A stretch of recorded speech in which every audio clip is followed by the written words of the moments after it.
It was very difficult in Singapore. So because Sound some system. context was that I used I used to host like nightlife events, and then traditional clubbing events. traditional clubbing events. So I had sofa and everything. So it was really difficult for me to host at very weird venues because the licensing, Singapore's zoning laws is really a bit difficult. strict, yeah. Very, very strict.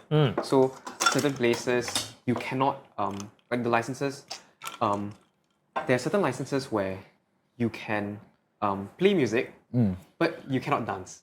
Oh Yeah. Like dancing is the Dancing, it was it's a separate license. I forgot what it's called but it's like entertainment and something license. Yeah. Then you can dance, and without that you cannot dance. and then certain areas, right? You can never get a license past a certain time.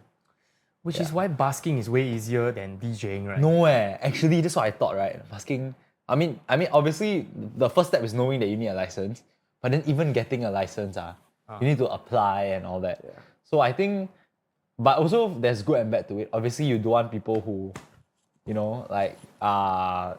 like busking like illegally without permit because you don't know what else they'll be doing. So I think it's good to have some check and balance measure. Yeah. But I think at the same time, with all these licenses, there were difficulties in trying to like achieve what we wanted to do. Yeah. And so like every time I tried to get a weird venue or a venue that wasn't in CBD, the license would automatically be rejected. Because just based on the zoning law, like that area is meant for residential, that area is meant for whatever, commercial or whatever.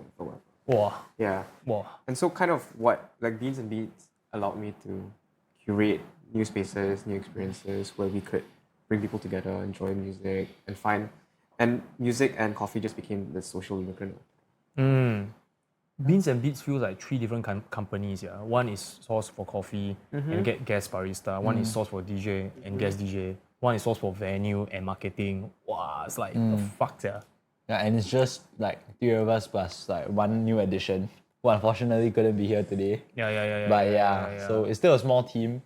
But I think that also makes it more rewarding. I think like being involved in the process ourselves actually makes it feel a lot more rewarding. And I think we all learn a lot more by doing it hands-on.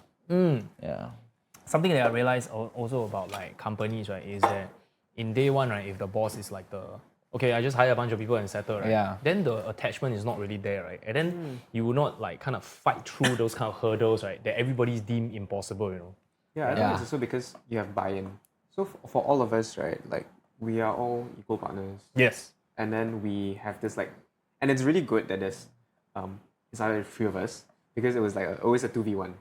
So there was always a deciding vote. Like there would never come a point where there would be a 2-2. It would be a 2-2. Oh, yeah. 2-2 makes it really. But what happens is 1-1-1.